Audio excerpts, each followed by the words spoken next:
Qu'est-ce que tu fais là? T'es un fou, donc c'est toi qui me pousse. Ah bah Mais c'est toi qui me rentre dedans. La mâchoire, heureusement qu'on fait de la boxe, qu'on encaisse. Donc là, qu'est-ce qui s'est passé? En fait, il a fait une agression injustifiée, une agression gratuite qui arrive tous les jours. Là, il m'a poussé, donc voilà, volontairement, parce que le mec il est mal luné, il s'en va avec sa femme, son patron, son pote. Il a eu une amende, je sais pas, une situation qui le rend un peu barjot, il décide de se défouler. Alors on choisit toujours des victimes et des personnes où il sait qu'il aura l'ascendant physique et psychologique sur moi. Donc là, moi, qu'est-ce que j'ai fait? Comme souvent, je l'ai laissé rentrer dans ma bulle de sang, j'ai pas géré ma distance de sécurité. Et au lieu de désamorcer le conflit, je l'ai juste envenimé en disant t'es un fou, et voilà, en commençant à me chauffer avec lui. Donc j'aurais dû réagir différemment. Et en un seul coup, ça suffit pour mettre KO quelqu'un. Donc il m'a mis une droite, ça suffit, il n'y a pas besoin de mettre 36. Il m'a sonné, et après il aurait pu me finir. Oh, qu'est-ce que tu fais là? C'est vrai, je t'ai fait mal. mal. Faut faire attention là. Je t'ai fait mal ou pas? Je t'ai fait mal. Fais attention là. Est-ce que je t'ai fait mal? Je t'ai fait mal. Je comprends que tu sois énervé parce que je t'ai poussé, mais est-ce que ça va? Ça va ou pas déjà? Est-ce que fais attention la prochaine fois. Ça va attention la prochaine fois. Ça va, mec, ça va. Est-ce que ça va ou pas? Ça va? Alors là, comme on est dans une agression injustifiée, je sais très bien qu'il a fait exprès. Mon objectif, moi, c'est pas de battre parce que ça sert à rien, comme je vous l'ai dit, je vous le redis, l'emploi du temps il change. Donc là, en fait, tout simplement, je pose des questions. Pourquoi lui, il est dans l'émotion? D'accord? Et en plus, il était déjà énervé à la base. Et quand on pose des questions, en fait, on va lui faire sortir de son émotion. On a ce qu'on appelle le limbique et le cortex. Et le limbique, donc la partie droite du cerveau, c'est ce qui va gérer les émotions. Donc lui, il est dans sa partie droite du cerveau qui est dans l'émotion. La partie gauche, qui est le cortex, néocortex, va gérer en fait tout ce qui est réflexion, planification, raisonnement.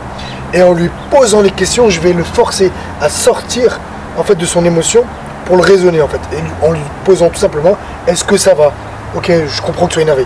Quand je dis je comprends que je suis énervé, c'est que quand quelqu'un est en colère, en fait, il exprime son mécontentement, son désaccord de manière violente, pour dire écoute, ça ne se reproduira pas.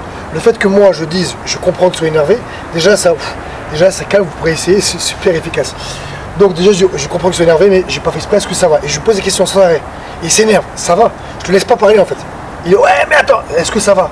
Est-ce que ça va? Et là vous avez vu naturellement, on a fait vraiment un peu le rentrer dans le jeu, naturellement il va sortir de son émotion et je vais réussir à le calmer.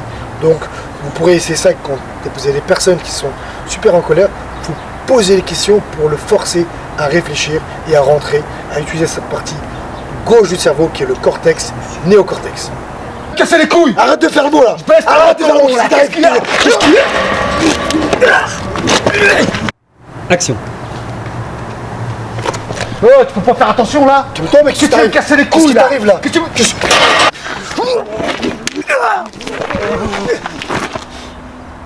Explication. Donc là, je viens de vous montrer une technique qui est anti-crochet. Rappelez-vous, dans la rue, on n'en voit que des crochets larges.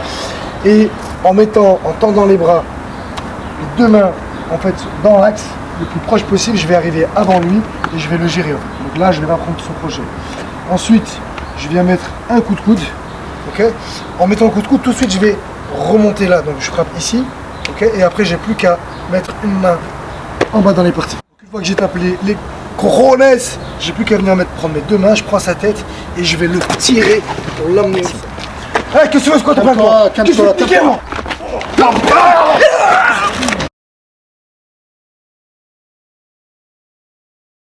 Alors, ce que vient de montrer Ahmed, rappelez-vous de notre système Urban Fight, il y a l'acte et le pacte.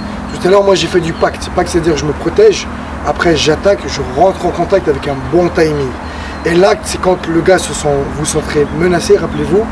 Dans la loi, c'est le premier qui frappe qui a tort, mais dans la rue, le premier qui frappe, il a un sacré avantage.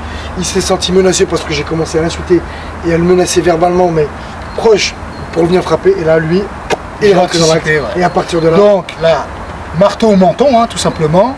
Coup de coude. Et coup de genou au cojones, hein, tout simplement. C'est à la portée de tout le monde, les gars. Ça, c'est vraiment très simple et très efficace. Et pour l'Urban Fight, c'est ce qui est simple, qui sera efficace. On n'a pas le temps de faire plein de techniques ou d'apprendre l'enchaînement. Voilà, on va à l'essentiel. Dans les endroits étroits. 2, 3 coups. Voilà. Et rappelez-vous, là aussi, on était dans un endroit un petit peu serré. Il faut que vous appreniez à vous battre, à vous défendre. Peu importe l'endroit, confiné, petit, espace, glissant, avec encombré. Peu importe l'endroit où vous êtes, vous devez un ascenseur, donc ça on fera une vidéo bientôt. Ouais. Vous devez apprendre à vous battre, à vous défendre, peu importe l'endroit où vous êtes. Et ben qu'est-ce qu'on leur dit maintenant? Est-ce que la vidéo vous a plu?